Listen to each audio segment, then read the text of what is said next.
So hey guys, welcome to habitual पढ़ाई। कीजिए जिनको सब्सक्राइब, दबाइए उस बेल आइकन को फॉर दी मोर अपडेट्स। तो आज की इस वीडियो में हम पढ़ने वाले हैं micro organisms friends and foe. Science का चैप्टर 2 है ये, लास्ट स्टूडेंट्स के बच्चों के लिए, और ये पार्ट 1 है। तो इसको मैं 2 पार्ट में कंप्लीट करूँगा। इस पार्ट 1 में हम क्या क्या टॉपिक्स पढ़ने वाले हैं तो वो भी हम देख लेते हैं। सबसे पहले पार्ट 1 के टॉपिक्स, और जो पार्ट 2 है उसको हम आने वाली वीडियोस में देखेंगे। तो सबसे पहले जो हमारे टॉपिक्स हैं जो इस पार्ट में हम कंप्लीट कवर करेंगे वो देख लेते हैं। तो सबसे पहले इंट्रोडक्शन इस चैप्टर का थोड़ा सा, उसके बाद में माइक्रो ऑर्गेनिज्म, फिर है वेयर डू ऑर्गेनिजम्स लिव, उसके बाद में माइक्रो ऑर्गेनिजम्स एंड अस। तो जो आज के हमारे ये टॉपिक्स हैं, इन 4 चीज़ों को पढ़ेंगे और इससे कुछ सब टॉपिक्स भी हैं, हम उनको भी कंप्लीट करेंगे। तो ये करके चलते हैं, शुरू करते हैं। तो सबसे पहले इंट्रोडक्शन में तो एक डेफिनेशन के साथ में कि there are others living organisms around us which are we normally can not sees, they are called micro organisms और माइक्रोब्स।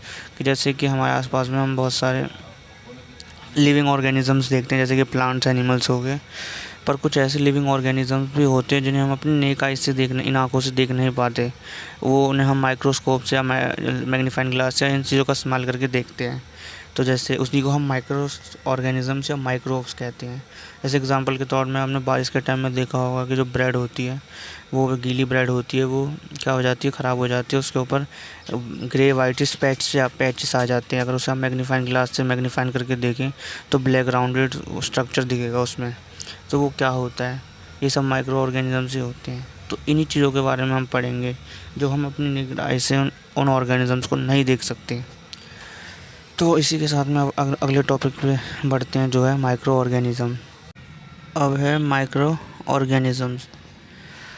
तो एक डेफिनेशन इसकी भी देखते हैं। Some of this such as the fungus that's grow on bread can be seen with the magnifying glass, others can not be seen without the help of a microscope. तो कुछ micro organisms ऐसे होते हैं जिन्हें हम magnifying glass की मदद से देख सकते हैं, और कुछ कुछ माइक्रो ऑर्गेनिजम्स ऐसे होते हैं जिन्हें माइक्रोस्कोप की मदद से ही देखा जाता है। जैसे कि एक एक्टिविटी है आपकी एनसीईआरटी की बुक में, एक्टिविटी 2.1 और 2.2। इसमें से आपने क्या करना है कि आप पानी लीजिए, पॉन्ड का या किसी का भी। उस पानी को जब स्लाइड में रख के वो माइक्रोस्कोप में अगर देखेंगे तो आपको उसके अंदर मूव करते हुए ऑर्गेनिजम्स दिखाई देंगे। तो वो क्या होते हैं, मतलब वो माइक्रोब्स या माइक्रो ऑर्गेनिजम्स। वो बहुत छोटे होते हैं, ठीक है। वो नॉर्मल तो हम अपनी आंखों से देख नहीं सकते, पर वो मैग्नीफाइंग ग्लास की मतलब माइक्रोस्कोप से दिख रहे हैं। पर कुछ मैग्नीफाइंग ग्लास की मदद से दिख जाते हैं। और जैसे ब्रेड पे जो हमने देखा था अभी कि ब्रेड, अगर गीली ब्रेड हो, अगर हम उसे देखें तो वो हमें दिख जाएगी। पर कुछ ऐसे होते हैं जो मैग्नीफाइंग ग्लास की मदद से नहीं दिखते, उसे हम माइक्रोस्कोप की मदद से ही देखा जा सकता है। इसी के साथ में फिर इनको 4 कैटेगरी में बांट दिया गया है माइक्रो ऑर्गेनिजम्स को। Micro organisms are classified into 4 major groups. These groups are bacteria, fungi, protozoa and algae. तो ये 4 ग्रुप्स में बांटा गया है। आप इनकी इमेज भी देख सकते हो एनसीईआरटी बुक में। बाकी हम इनके बारे में पढ़ेंगे आगे। अब है virus. Virus are also microscopic but are different from others micro organism. तो जो वायरस होता है वो माइक्रोस्कोपिक होता है, बट वो थोड़ा अलग होता है इन ऑर्गेनिज्म से। बैक्टीरिया, फंगाई, प्रोटोजोआ इन सब से थोड़ा डिफरेंट होता है। अब वायरस से होने वाली कुछ डिजीज़ उन्हें भी देखते हैं। तो कॉमन एलिमेंट्स लाइक जैसे हो गया cold, influenza, flu and most cough and are cause by viruses. तो जैसे कफ, फ्लू और ये सब प्रॉब्लम वायरस से होती है। Some disease like polio and chicken pox are also cause by virus. तो वायरस से पोलियो और चिकन भी होता है। और disease like dysentery and malaria are caused by protozoa, wherever typhoid and tuberculosis TB are bacterial disease। तो ये कुछ डिजीज़ जो बैक्टीरिया से होती है, मतलब इसमें हर चीज़ की लिखा है जब वायरस से कौन कौन सी प्रॉब्लम हो सकती हैं। जैसे कोल्ड हो गया, फ्लू हो गया और पोलियो हो गया, ये सब कुछ वायरस से होने वाली डिजीज़ हैं। और मलेरिया हो गया, टीबी हो गया, ये कुछ प्रोटोजोआ और बैक्टीरियल वायरस बैक्टीरिया से होने वाली डिजीज़ हैं। इसके बाद में अब पढ़ते हैं अपने नेक्स्ट टॉपिक की तरफ। अब अगले टॉपिक की तरफ में बढ़ते हैं। तो जो है अगला टॉपिक है हमारा, where do micro organism live. जो माइक्रो ऑर्गेनिज्म है वो कैसे और कहाँ रहते हैं। तो इसकी एक डेफिनेशन भी देख लेते हैं। तो माइक्रो ऑर्गेनिजम्स में भी सिंगल सेल्ड लाइक बैक्टीरिया। तो ये बैक्टीरिया की तरह सिंगल सेल रह सकते हैं। सम एल्गी और प्रोटोजोआ की तरह रह सकते हैं और मल्टी सेलुलर भी हो सकते हैं। सच मैनी एल्गी एंड फंगाई की तरह भी हो सकते हैं। इसका मतलब ये है कि ये और ये सब किसी भी इन्वायरमेंट में रह सकते हैं। और ये डेजर्ट्स में भी और क्लाइमेट मतलब हॉट हो कोल्ड हो कैसे भी डेजर्ट टेम्परेचर में रह सकते हैं। और ये inside the body of animals मतलब एनिमल्स के अंदर भी पाए जाते हैं और ह्यूमन बींग्स के अंदर भी पाए जाते हैं। और ये फ्रीली एग्जिस्ट भी कर सकते हैं हमारे एनवायरनमेंट में, जैसे एयर में फ्रीली भी एग्जिस्ट कर सकते हैं और रह सकते हैं। तो ये हुआ बस इस टॉपिक में इसमें ही। अब अगला है लास्ट टॉपिक। तो जो अगला टॉपिक है वो है माइक्रो ऑर्गेनिजम्स एंड अस, मतलब माइक्रो ऑर्गेनिजम्स और हम। तो ये हमारे लिए कैसे माइक्रो ऑर्गेनिज्म है वो हेल्पफुल हो सकते हैं या फिर डेंजरस भी हो सकते हैं, वो भी देखेंगे। तो some of this are beneficial in many ways whatever some others harmful and cause disease. तो वही कहा कि कुछ अच्छे भी हो सकते हैं और कुछ प्रॉब्लम भी खड़ी कर सकते हैं हमारे लिए, मतलब जैसे डिजीज़ होती हैं। तो एक एक करके हम इनके सब टॉपिक्स हैं जो पढ़ते हैं। फ्रेंडली माइक्रो ऑर्गेनिजम्स कि जो ये माइक्रो ऑर्गेनिजम्स होते हैं हमारे फ्रेंड्स कैसे हो सकते हैं, जैसे कि they are use in the preparation of curd bread and cakes. तो ये ज़्यादातर ब्रेड केक्स और कर्ड इन सबको बनाने में हेल्पफुल भी होते हैं। और माइक्रो ऑर्गेनिज्म अल्कोहल प्रोड्यूस करने में भी बहुत हेल्प करते हैं। ये हम आगे पढ़ेंगे इस चीज़ के बारे में कैसे। और बाकी ये इन्वायरमेंट को भी बहुत क्लीन रखते हैं। जो माइक्रो ऑर्गेनिजम्स होते हैं इन्वायरमेंट को क्लीन कैसे रख सकते हैं, जैसे कि डेफिनेशन अगली देखते हैं उसके समझते हैं कि द ऑर्गेनिक वेस्ट, जैसे ऑर्गेनिक वेस्ट हो गया वेजिटेबल पीस, जैसे वेजिटेबल्स या एनिमल्स हो गए, कोई डेड एनिमल्स है, कोई भी ये सब चीज़ें broken down to harmless and usable substance by bacteria. तो बैक्टीरिया जो भी होते हैं इनके अंदर, तो ये इन्हें माइक्रो ऑर्गेनिजम्स क्या करते हैं, उनको डिकम्पोज कर देते हैं सॉइल के अंदर। और इससे हेल्प मिलती है हमें किसमें, सॉइल की फर्टिलिटी इंक्रीज़ होती है और साथ में मेडिसिन्स भी बनाई जाती हैं। तो हमारे लिए जो माइक्रो ऑर्गेनिज्म होते हैं बहुत हेल्पफुल होते हैं, फ्रेंडली भी होते हैं। देखा ये चैप्टर 1 में पढ़ा था, जब हम उसके अंदर अर्थवॉर्म डाले जाते हैं सॉइल के अंदर, क्योंकि उसके जिसके अंदर जितने भी ऑर्गेनिजम्स होते हैं उनको डिकम्पोज कर देते हैं या फिर मैन्योर सॉइल की फर्टिलिटी को असल में इंक्रीज़ करते हैं। तो इसलिए हमारे फ्रेंड्स भी हो सकते हैं। अब अगले टॉपिक पे चलते हैं। तो बढ़ते हैं अब अपने अगले टॉपिक की तरफ में, जो है making breads curd and breads. जो अगला टॉपिक है making of curd and bread, कि कैसे हम ब्रेड बना सकते हैं या कर्ड बना सकते हैं इसका इस्तेमाल करके माइक्रो ऑर्गेनिजम्स का। जैसे कि ये सबसे पहले डेफिनेशन देखते हैं, उसके बाद समझेंगे कि curd contain several micro organism, the bacterium and lactobacillus promote the formation of curd. Bacteria are also involved in the making of cheese and pickles. Bacteria and yeast are also helpful for fermentation of rice, idlis and dosa batter. अब समझते हैं कि जैसे curd कैसे बनती है। कि आपने देखा होगा कि हमारे घर पे जो दूध हो गया उसे थोड़ा गर्म करते हैं, उसमें क्या करते हैं बची हुई थोड़ा सा दही डाल देते हैं और एक दिन के लिए छोड़ देते हैं, तो फिर वो अगले दिन हमें दही मिल जाती है पूरी। तो ये तो हो गया नॉर्मल। अब ये होता क्या है कि जब भी हम दही के अंदर ये प्रॉपर्टीज़ होती हैं कि वो अपने आप को डिवाइड कर लेता है, मल्टीप्लाई कर लेता है, डिवाइड नहीं मल्टीप्लाई कर लेता है, दूध के अंदर जाती है। तो फिर वो क्या करता है, इसके अंदर ये बैक्टीरियाज होते हैं, बैक्टीरियम्स और लैक्टोबैसिलस क्या करते हैं, दही उसे फॉर्म कर देते हैं, दही को मतलब दूध के अंदर अपने आप को मल्टीप्लाई कर लेते हैं, जिससे वो दूध होता है वो दही में कन्वर्ट हो जाता है। और यह चीज़ और पिकल्स को भी मेकिंग में चीज़ और पिकल्स भी इसी तरीके से तैयार किए जाते हैं, ठीक है। और देखा होगा कि बहुत सारे फूड कोई भी, जैसे हमने सूजी हो गई, इडली हो गया या फिर भटूरा हो गया, तो उसके अंदर कर्ड का इस्तेमाल किया जाता है। तो ऐसा क्यों किया जाता है, why we using curd in bhatura या इडली या सूजी। तो और bacteria yeast also help for the fermentation of rice, idli and dosa batter. और फर्मेंटेशन के लिए भी बैक्टीरिया को यूज़ किया जाता है। राइस, इडली, डोसा बैटर को फर्मेंट करने के लिए भी ईस्ट का इस्तेमाल किया जाता है। ईस्ट या बैक्टीरिया का, दो कुछ भी कह लो, बैक्टीरिया बोलो, ईस्ट बोलो। अब ये क्या है, इन कुछ चीज़ों को हम अच्छे से समझते हैं। तो ये ईस्ट क्या होता है अब उसे और समझते हैं। तो सबसे पहले जैसे कि हम आटा ले लो या मैदा ले लो, ठीक है, उसके अंदर क्या करते हैं, हम शुगर डालते हैं, मिक्स करते हैं थोड़ा गर्म पानी से, और उसके बाद में ईस्ट पाउडर डाल के उसको अच्छे से गूँथ लेते हैं नीड में और उसका डो बना लेते हैं। उसके बाद में उसे छोड़ देते हैं कुछ टाइम के लिए। तो जब उसे छोड़ देते हैं तो वो एकदम बड़ा फूल जाता है एकदम। तो ये होता क्यों है, जब ईस्ट को उसके अंदर डाल के हम छोड़ देते हैं तो वो क्या होता है कि उसके अंदर ना कार्बन डाइऑक्साइड रेस्ट के टाइम पे तो क्या होता है, कार्बन डाइऑक्साइड बनने लग जाता है, प्रोड्यूस कार्बन डाइऑक्साइड रेपिडली। जो ईस्ट होता है वो कार्बन डाइऑक्साइड प्रोड्यूस करता है और वो कार्बन डाइऑक्साइड के बबल से फिल हो जाता है और डो का वॉल्यूम ऐसे करके बढ़ जाता है। तो इसी प्रकार से ईस्ट का इस्तेमाल करके हम ब्रेड बनाते हैं, पेस्ट्रीज़, केक्स और फैक्ट्रीज़ में देखा। तो ईस्ट का इस्तेमाल करके ही हम बनाते हैं ब्रेड। तो समझ गए मेकिंग ऑफ ईस्ट और ईस्ट कैसे बनाया जाता है, उसके साथ में वर्क कार्ड कैसे बनाई जाती है बैक्टीरियाज का और उसका इस्तेमाल करके। तो अब चलते हैं अपने नेक्स्ट टॉपिक की तरफ। तो अब नेक्स्ट टॉपिक है वो है commercial use of micro organisms. Commercially कैसे यूज़ करते हैं माइक्रो ऑर्गेनिज़म को, पहले डेफिनेशन देखते हैं बस।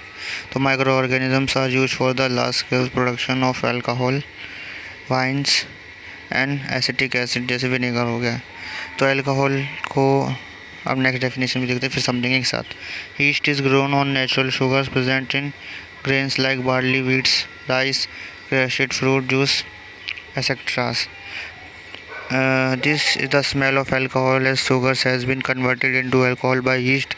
The process of conversion of sugar into alcohol is known as fermentation. तो जो कमर्शियली यूज़ करते हैं, जैसे माइक्रो ऑर्गेनिज्म को लार्ज स्केल पे भी यूज़ करते हैं अल्कोहल को बनाने के लिए, ठीक है, अल्कोहल, वाइन्स या एसिटिक एसिड, विनेगर हो गया एसिड में, तो इन सबको बनाने के लिए भी यीस्ट का माइक्रो ऑर्गेनिजम्स का इस्तेमाल किया जाता है, ठीक है। यीस्ट जो कहाँ ग्रो होता है, जैसे नेचुरल शुगर्स होते हैं, नेचुरली शुगर उन पे पाया जाता है। ये जैसे बार्ली हो गया, व्हीट, राइस, क्रैशड फ्रूट जूस हो गया, इनके अंदर नेचुरली मिलता है, तो इससे कलेक्ट होता है। अब समझते हैं फर्मेंटेशन, जो हमने पीछे देखा था कि फर्मेंट कर देना। तो फर्मेंटेशन क्या होता है, is the smell of alcohol और as sugar has been converted into alcohol by yeast. तो इसमें क्या होता है, जैसे कि आप एग्जांपल के तौर पे समझिए कि एक बीकर ले लीजिए, उसके अंदर पानी डाल लीजिए आधे से थोड़ा ज़्यादा, उसके अंदर फिर थोड़ा कितने 2 से 3 टेबल स्पून शुगर डालिए, फिर स्पून उसके अंदर हाफ ऑफ स्पून यीस्ट डाल दिए, ठीक है। उसके बाद में उसे 4 से 5 घंटे के लिए छोड़ दीजिए, ठीक है। तो क्या होगा, तो फिर वो जो यीस्ट होता है उस शुगर को खा जाएगा, ठीक है, उस शुगर को खा के अल्कोहल में कन्वर्ट कर देगा, उसको मतलब करके अल्कोहल में कन्वर्ट कर देगा।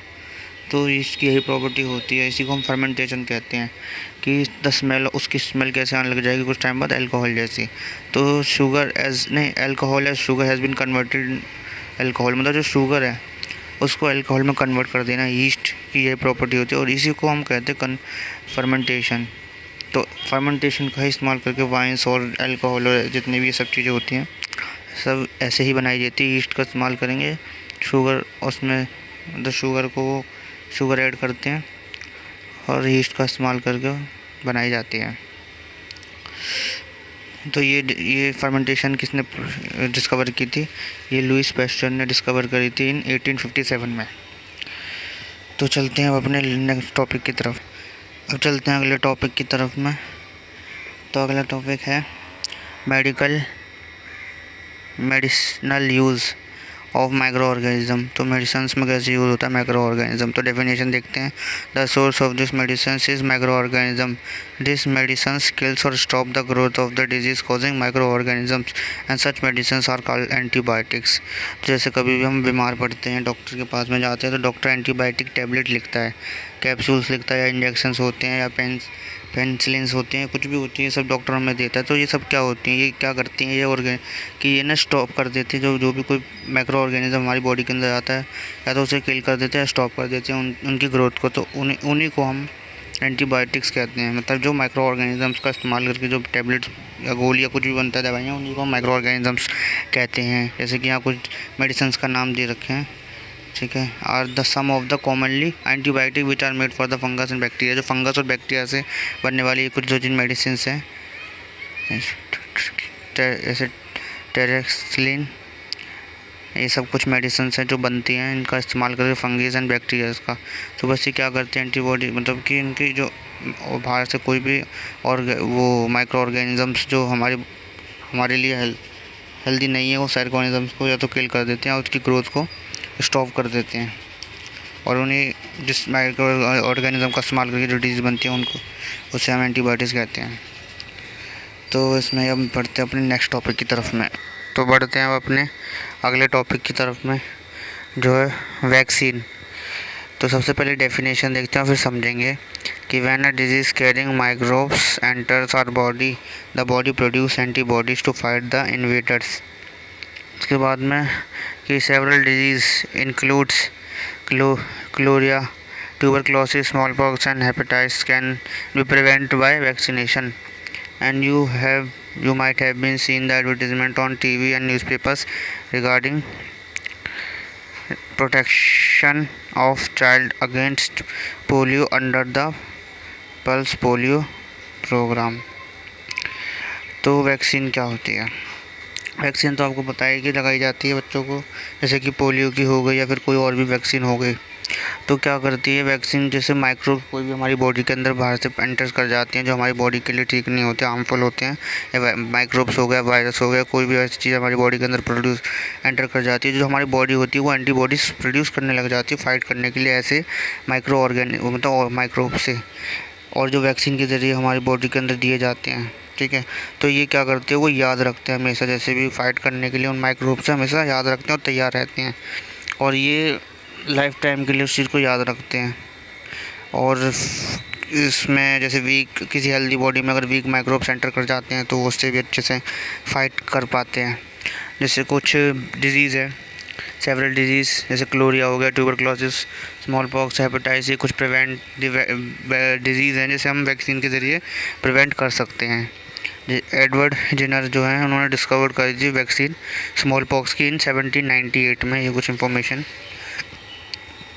बाकी टीवी में तो आपने देखा होगा, न्यूज़पेपर में advertisement about polio the pulse programme के बारे में, जो पोलियो के बारे में बताते हैं कि पोलियो की वैक्सीन देने से बच्चों को प्रॉब्लम नहीं होती है, मतलब ऐसे दिक्कत नहीं होती। तो ये वैक्सीन क्या करती है, वो चीज़ को याद रखती है, अगर कोई भी डिजीज़ हमारे एंटर करे तो उससे लड़ सके, और एंटीबॉडीज़ क्रिएट करती रहती है, और बाकी इन लाइफ टाइम वर्क करती है, और एक बार ये वैक्सीन दी जाती है। तो वैक्सीन में बस इतना ही सिंपल। अब बढ़ते हैं अपने अगले टॉपिक की तरफ। तो जो अगला टॉपिक है वो है इंक्रीजिंग सॉइल फर्टिलिटी। टॉपिक अगला इंक्रीजिंग सॉइल फर्टिलिटी। तो मतलब जो बैक्टीरियाज होते हैं ये सॉइल की फर्टिलिटी को भी इंक्रीज़ करते हैं। कैसे? जो कुछ बैक्टीरियाज ऐसे होते हैं जो क्या करते हैं, जो fix nitrogen from the atmosphere to enrich soil with nitrogen. तो जो सॉइल होती है उसमें नाइट्रोजन को इनरिच करते हैं, उसमें बढ़ाते हैं और उसकी फर्टिलिटी को इंक्रीज़ करते हैं। जो ऐसे जो माइक्रोब्स होते हैं उन्हें क्या कहते हैं हम, बायोलॉजिकल नाइट्रोजन फिक्सर्स, जो आप अपनी फिगर 2.7 में NCERT की बुक में देख सकते हो कि जो ये क्या करते हैं, एटमॉस्फेयर की नाइट्रोजन को सॉइल में इनरिच करते हैं, बढ़ाते हैं। तो इसमें बस इतना ही। अब बाकी अगला जो लास्ट टॉपिक है हमारा उसकी तरफ बढ़ते हैं। तो जो हमारा अगला टॉपिक है उसकी तरफ बढ़ते हैं, और लास्ट टॉपिक है इस पार्ट का, तो जो है क्लीनिंग द एनवायरनमेंट। कि जो माइक्रो ऑर्गेनिज्म होते हैं वो एनवायरनमेंट को क्लीन करने में भी हेल्प करते हैं। कैसे? डेफिनेशन क्या समझते हैं कि the collected waste of plants, vegetables, fruit from nearby houses and gardens, it decompose and got converted to manures. तो क्या होता है कि जब भी हमारे कलेक्ट करते हैं वेस्ट कोई प्लांट्स का, इन सब का, तो जो माइक्रो ऑर्गेनिजम्स होते हैं उसे मैन्योर में कन्वर्ट कर देते हैं डिकम्पोज करके। ये सब तो हमने चैप्टर 1 में ही पढ़ रखा है उसमें, क्रॉप प्रोडक्शन एंड मैनेजमेंट में, कि जो प्लांट वेस्ट और ये सब होते हैं उनको मैन्योर में कैसे कन्वर्ट किया जाता है, वो माइक्रोब्स कर देते हैं, वो फ्रेंड्स होते हैं फार्मर्स के। बाकी एक एक्टिविटी से भी हम अच्छे से समझते हैं कि दो पॉट ले लेंगे, pot A and pot B, ठीक है, उसके अंदर सॉइल डालेंगे हाफ, और उसके अंदर कोई एक पॉट के अंदर ए में रख देंगे हम, जैसे कोई वैसी चीज़ें प्लांट वेस्ट, और पॉट बी के अंदर रखेंगे पॉली बैग, एम्प्टी ग्लास बोतल, ब्रोकन प्लास्टिक, ऐसी चीज़ें हम डाल देंगे। 3 से 4 वीक के लिए उसे ऐसे छोड़ देंगे। तो फिर हम देखेंगे कि जो पॉट ए है उसके अंदर जितनी भी चीज़ें होंगी, प्लांट वेस्ट या फिर ऐसी चीज़ें, वो डिकम्पोज हो जाएंगे। पर जो प्लास्टिक की चीज़ें वो डिकम्पोज नहीं होती। तो ये इससे ये समझ आता है कि ये इनको क्लीन करने में भी हेल्प करते हैं। ऐसी बायो जितनी भी ऑर्गेनिक चीज़ें होती हैं उनको डिकम्पोज करने के लिए भी वो मदद करते हैं ऑर्गेनिजम्स, जैसे कि डेड एनिमल्स या कोई प्लांट्स हो गए, या जितनी भी ऐसी चीज़ें होती हैं उन ग्राउंड्स पर होती हैं, उनको क्या करते हैं डिकम्पोज कर देते हैं। उनके जितने भी न्यूट्रिएंट्स होते हैं वो सारे उसके अंदर इनरिच कर देते हैं, सॉइल के अंदर डाल देते हैं, मतलब डिकम्पोज करके सॉइल मिक्स कर देते हैं। और जो हम वहाँ पर प्लांट उगाते हैं तो वो पानी के ज़रिए, अपने रूट्स के ज़रिए पानी में मिक्स हो जाते हैं वो न्यूट्रिएंट्स, और उसमें पहुँच जाता है तो अदर प्लांट्स, और ऐसे करके ये प्लांट्स में ऐसे ट्रांसफ़र होते रहते हैं न्यूट्रिएंट्स। तो आज की वीडियो में बस इतना ही। तो जो पार्ट 1 है इसमें मैंने जितने भी टॉपिक्स थे वो कंप्लीट करवा दिए, और उनके सब टॉपिक्स भी। तो जो आने वाली वीडियो होंगी पार्ट 2, उसमें हम इसके बचे हुए टॉपिक्स को कंप्लीट करेंगे। तो उम्मीद करता हूँ कि आपको आज की वीडियो अच्छी लगी होगी। वीडियो अच्छी लगी हो तो वीडियो को लाइक कीजिए, शेयर कीजिए, और आपको कोई भी डाउट हो तो आप मुझे कमेंट कर सकते हैं। और चैनल को कीजिए सब्सक्राइब, दबाइए उस बेल आइकन को फॉर दी मोर अपडेट्स। मैं मिलता हूँ आपको इसकी नई वीडियो में किसी नए टॉपिक के साथ। Till then bye bye and take care.